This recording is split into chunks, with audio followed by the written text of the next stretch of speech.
আমি ৮ বছরের মেয়ে, আমায় কাছে পেয়ে হলো ধন্য আমার মা। কত ভালোবাসে আমায় তোমরা জানো না। এই তো রুনা। আহ, চ্যানেলের ১৯ বছরের অ্যাওয়ার্ড অনুষ্ঠানে এসে কেমন লাগছে? ফ্রেমটাও দিই। খুব অনেক বেশি ভালো লাগছে। আর চ্যানেল আই আমার পরিবারের মতো আমি মনে করি। আমি চ্যানেল আই পরিবারের একজন সদস্য এবং আজকে আমার পরিবারের এত বড় একটা আয়োজন, তো নিঃসন্দেহে খুব ভালো লাগছে। অসংখ্য পরিমাণ চ্যানেলে প্রোগ্রাম করেছেন, এমন কোনো স্মৃতি আছে চ্যানেলের? চ্যানেল আইয়ের সাথে অনেক স্মৃতি। চ্যানেল আইকে আমি স্যালুট দিই এই কারণে, কারণ গুণী ব্যক্তিত্বদের কিভাবে সম্মান জানাতে হয় সেটা চ্যানেল আইয়ের মতো আর কেউ পারে না। এবং এখানে আমি বলব যে অসংখ্য প্রোগ্রাম করেছি। ইমপ্রেস যখন ছিল সিদ্ধেশ্বরীতে সেই সময়কার কথা আমি বলছি। তখন থেকে আজ অবধি অসংখ্য অনুষ্ঠানে অংশগ্রহণ করেছি। আর আমার কাছে সবচেয়ে স্পেশাল যে ব্যাপারটি ছিল, আমার বাবা গাজী মাজহারুল আনোয়ার তার জীবদ্দশায় আমরা দীর্ঘ ৫ বছর পালকি নামে একটি অনুষ্ঠান চ্যানেল আইতে করেছি। আমি উপস্থাপনা করতাম, সেখানে বাবা বসে থাকতেন এবং এখনকার প্রজন্মের শিল্পীরা বাবার লেখা সেই পুরোনো গানগুলো গাইতো।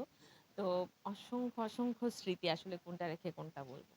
এমন কোনো গান আছে চ্যানেলের যে গান দিয়ে আপনাকে মানুষ চিনেছে, এখনো মনে রেখেছে? চ্যানেলের যে এমন একটা গান বলেছিলেন, এমন কোনো গান আছে? অসংখ্য গান আসলে গেয়েছি। তবে চ্যানেল আইতে মানুষ আমাদেরকে মনে রেখেছে কারণ আমাদের সঙ্গীতের স্বর্ণালী যুগ বলতে আমরা ৭০, ৮০, ৯০, ২০০০ এই ৪ টা দশকে আমরা বুঝি। এবং এই সময়কার গানগুলো চ্যানেল আইয়ের যে লাইভ প্রোগ্রামটা হয় এখনো সকালের গান কিংবা আগে আরেকটা প্রোগ্রাম হতো দুপুরে। তো সেখানে আমরা সেই সঙ্গীতের স্বর্ণালী যুগের গানগুলো পরিবেশন করতাম এবং এখনো দেশে বিদেশে যেখানেই যাই সবাই আমাকে দেখে বলে, "আপু আপনি দিথি আনোয়ার না? আপনাকে চ্যানেল আইতে দেখেছি। ওই অনুষ্ঠানে আপনি গান করেছিলেন।"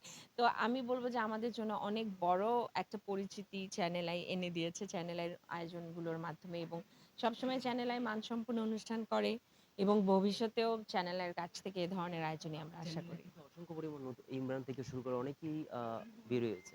অসংখ্য পরিমাণ শিল্পী বের হয়েছে। রিয়েলিটি অনেক শো। রিয়েলিস্ট থেকে শো থেকে শুরু করে অ্যাওয়ার্ড থেকে শুরু করে অনেকেই বের হয়েছে। এই যে একটা মানে অনেক আগে থেকে ১৯ বছর পূর্ণ হয়ে গেল উনাদের।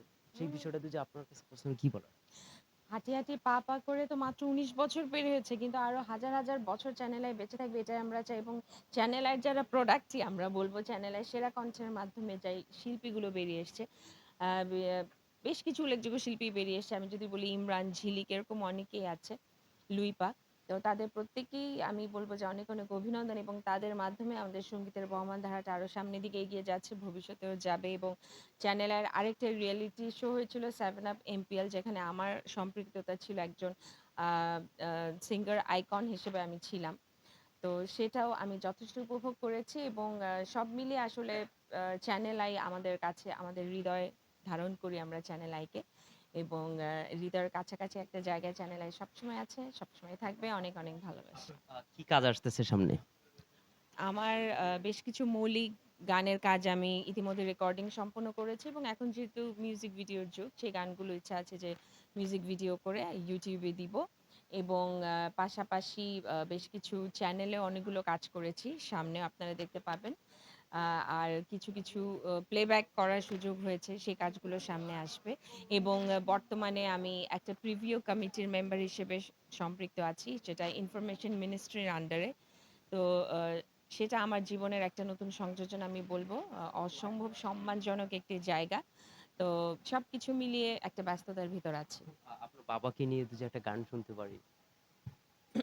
আমার সেটা বাবার বাবার সাথে বসে একই সাথে অথবা আচ্ছা মুভিতে তাই নাকি? বলেছেন। আচ্ছা, আমার জীবনের ১ম গানটাই আমি আমি আমি শোনাই। আমার যখন ৮ বছর বয়স তখন সেই জন্মদিনটিতে বাবা আমাকে ১ম হারমোনিয়াম কিনে দেয় এবং একটা গানও লিখে দেয়। গানটা ছিল এমন